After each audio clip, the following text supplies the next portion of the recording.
welcome back to Reading the Decades with me. Today is all about the books that I read in July. It's a bit late, I know, but we got new furniture and then it was my birthday on the weekend, so I didn't really have any time to film and edit and upload a video. So yeah, July wrap up is now at the end of August.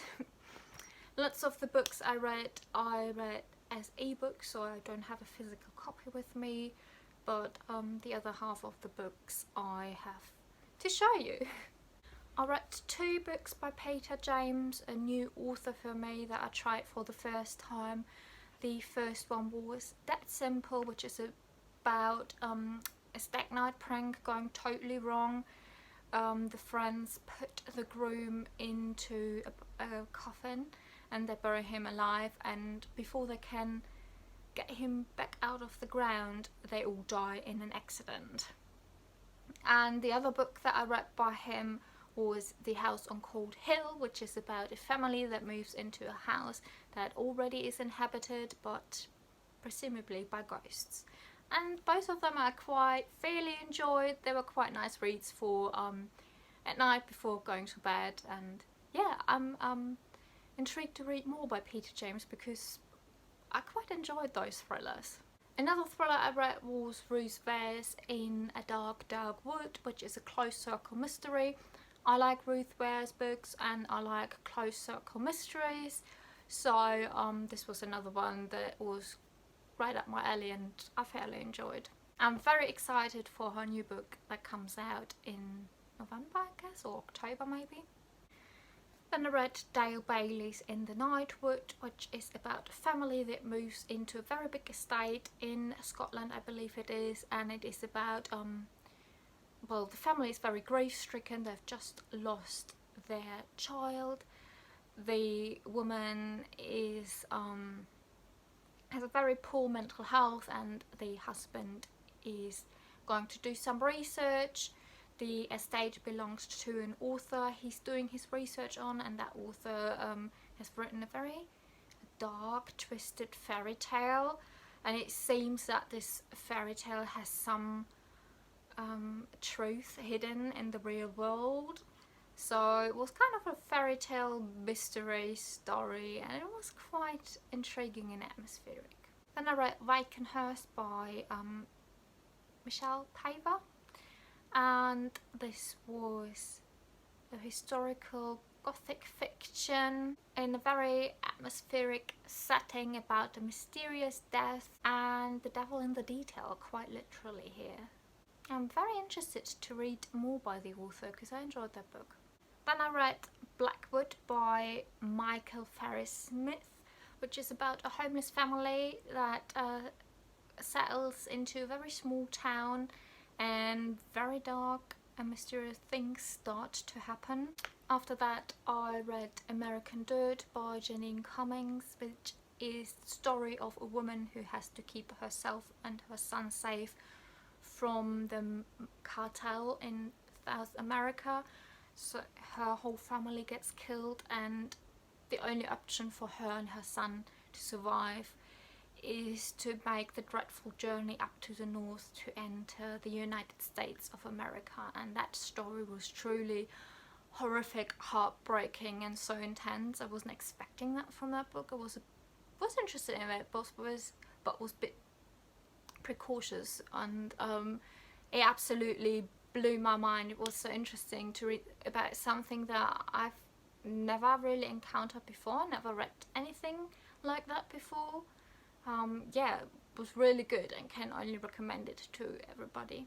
And a book I finally have in physical form is The Purpose by Mark Haddon, which is a story about a girl that lives a very secluded life and gets sexually abused by her father, and to deal with that sort of trauma she is starting to create stories in her mind, and at the point her reality and those stories start to get mixed up. Mary Lou is Everywhere by Sarah Elaine Smith is about the vanishing of a girl, and another girl tries to step into her place. Then I finished The Remembrance of the Earth Past trilogy by Cixin Liu. The third book in the trilogy is called Death End, which is significantly bigger than the other ones, and it also expands a very, very long time. It reaches quite far into the future, and it was a lot more philosophical and speculative, and it really left me thinking a lot about what was going on in this book and how the author envisioned a future so far in the future. It was really good, really interesting, and I feel like you can read the first book on its own. You don't need to continue with the second and a third one. Really loved the ending for that trilogy, and just left me baffled. And it's always interesting to see other people's thoughts and other authors' thoughts, obviously, and on how they can imagine the future that could be. Then I read a very short book, Notting Hill Carnival, a West Side Story by Candice Carty-Williams, the author of Queenie. And actually this little book made me pick up Queenie straight the next time when I went book shopping again. This one is a book about two rival gangs set in Brixton, and a forbidden love story. So it's basically a West Side Story set in Brixton and at the Notting Hill Carnival. It was very nice, and I can absolutely recommend that to everybody, especially if you're not a big reader but don't want to miss out on good literature, because that was really a quick short read, but it was amazing. And then the grand finale, and a book that deserves so much appreciation. It deserves to be read more widely, it deserves its own video, it deserves so many more people talking about this. We only crossed paths by chance in Foils. I've never heard of this book before, which is a tragic. It is translated from the Swedish, and I did study Scandinavian literature at university, but I've never heard of that book. I've never heard of its author.